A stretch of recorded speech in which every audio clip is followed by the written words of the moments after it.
Excuse me, আপনার জন্য please. Ice cream? হ্যাঁ, আপনার তো আইসক্রিম পছন্দ, তাই নিয়ে আসলাম আর কি। আপনার এটা মনে ছিল? আমার কিন্তু খুব ভালো লাগলো আপনার মনে আছে এটা দেখে। আরে আপনি কি বলছেন? ছোট্ট একটা পছন্দ আপনার, এটাকে আমি মনে রাখতে পারি না? এটা তো ছোট কোনো বিষয় না, আর আমি যদি এটাকে ছোট বিষয় বলি, এটার ভিতর কিন্তু অনেক আন্তরিকতা জড়িয়ে আছে, আপনার ভালোবাসা জড়িয়ে আছে। আপনি আমাকে ভালোবাসেন দেখেই তো আইসক্রিমটা নিয়ে আসতে গেলেন। ভালোবাসা না থাকলে যে কোনো অজুহাত দেখিয়ে আপনি চলে যেতে পারতেন, আপনি কিন্তু সেটা করেননি। এই কারণে আমার পক্ষ থেকে আপনাকে কৃতজ্ঞতা জানাচ্ছি।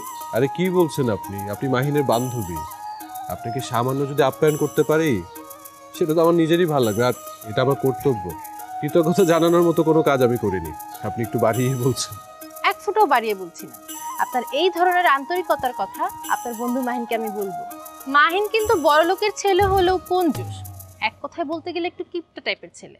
আমি ওর সাথে কোনোদিন বের হইনি, কারণ কি জানেন, ও বান্ধবীদের পেছনে খরচ করতে জানে না, খুব কিপটামি করে। দেখেন, কিপটা কিনা আমি জানি না, কিন্তু অনেক ভালো ছেলে। হ্যাঁ, ইউর রাইট, ও অনেক বড় লোকের ছেলে, কিন্তু ওর মধ্যে কোনো অহংকার নেই। সে খুব সাধারণভাবে জীবনযাপন করে, আর তাই I love him, he is my favourite.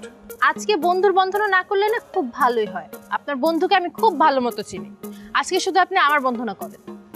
Excuse me, আপনার বন্ধন আমি কিভাবে করব? আপনার সাথে আমার কথাবার্তা নাই, জানাশোনা নাই, আপনার ব্যাপারে তো আমি অন্ধকারে কিছুই জানি না। আর যে মানুষকে আমি চিনি না, জানি না, তার ব্যাপারে বন্ধনা কিভাবে করব আপনিই বলেন। একজন সুদর্শন যুবকের মুখে এতটুকু তারিফ পাওয়াই অনেক। আপনি কিন্তু বাড়িয়ে বলছেন। আমি কোনো মেয়ের মুখে এরকম প্রশংসা আমার কখনোই শুনিনি যে আমি সুদর্শন। আচ্ছা, আপনাকে কেউ কি বলেছে এ কথা? কে বলবে আমাকে? আমি নিজেই বললাম। আমার কাছে আপনাকে ভীষণ সুন্দর লেগেছে, এখানে বাড়িয়ে বলার কিছু নেই। Thank you so much. আচ্ছা, আপনার অনেক সময় নষ্ট করে দিলাম, এখন আসি। আপনি আমার সময় নষ্ট করেন নাই, আমি আপনার সময় নষ্ট করেছি, অতএব আমি সরি। প্লিজ প্লিজ, আপনি সরি বলবেন না। হ্যাঁ, আর আপনি বাসায় গিয়ে আমাকে ফোন করবেন মনে করে। না, করব না। আমি আশা করব যে আমি ফোন দেওয়ার আগে আমার ফোনে যেন আপনার কলটা আসে। আপনি বলেন কল দিবেন। আচ্ছা ঠিক আছে, অবশ্যই আমি আগে আপনাকে ফোন দেব। এবার হলো? ঠিক আছে, অপেক্ষায় থাকবো। গুড। আচ্ছা, আপনি তো এদিকেই যাচ্ছিলেন, আমি আপনি নামিয়ে দিই? না না, আমার বাসা তো সামনে, আমি হেঁটেই চলে যেতে পারবো। Sure? Thank you so much. Welcome. আসি। জি, বাই। ও, এটাও নিয়ে যান।